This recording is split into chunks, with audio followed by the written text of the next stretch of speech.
ఎవరైనా మనిషి పైకి వస్తే ఉన్న ఊరికి పేరు తీసుకురావాలి. మా సత్యనారాయణ అదే సాధించాడు. ఏంటంటే భీమవరంలో ఉండి భీమవరం టాకీస్ అనే బ్యానర్ పెట్టి ఎంతోమంది కొత్త వాళ్ళని, ఎన్నో మంచి సినిమాలు, ఎంతో రికగ్నిషన్, ఎంతో సంపాదించాడు. అందుకని నేను వెస్ట్ గోదావరి వాడిగా, తన స్నేహితుడిగా ఎంతో గర్వపడతాను. నేను అతను చేసిన ఇంకో ఎఫర్ట్ ఎఫ్ఐఆర్ సినిమా నేను చూశాను, సూపర్గా ఉంది.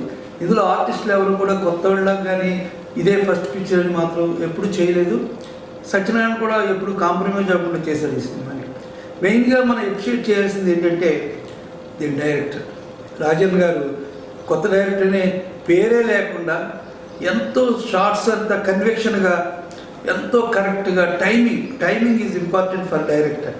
అంత గొప్ప టైమింగ్లో మా సత్యనారాయణ ఇచ్చిన అవకాశాన్ని ఉపయోగించి త్వరలోనే తను నెంబర్ 1 డైరెక్టర్ స్థానానికి వెళ్తాడని నా ఆకాంక్ష.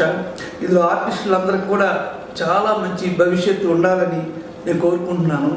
అట్ ది సేమ్ టైం మెయిన్గా చెప్పుకోవాల్సింది టెక్నీషియన్స్, వెయిటర్స్ కానీ, మా కెమెరామెన్ గారు కానీ ఎంతో బాగా తీశారు. అందరూ కూడా ఒక యూనిట్గా తీస్తేనే సినిమా అనేది ఎప్పుడు బాగుంటుంది. ఏదో ఒక్కొక్కళ్ళు చేస్తే బాగోదు.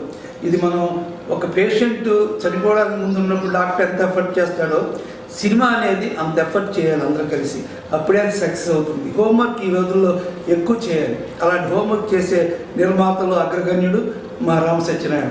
అందుకని రామ సత్యనారాయణ చేసిన ఈ ఎఫర్ట్ తప్పకుండా సూపర్ హిట్ అవుతుంది.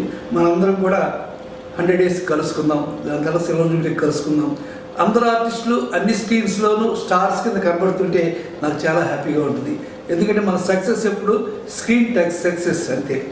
ఎప్పుడు కూడా 2 కులాలు మనకి సినిమా ఫీల్డ్కి, ఒకటి సక్సెస్, ఇంకోటి సక్సెస్. Best of luck.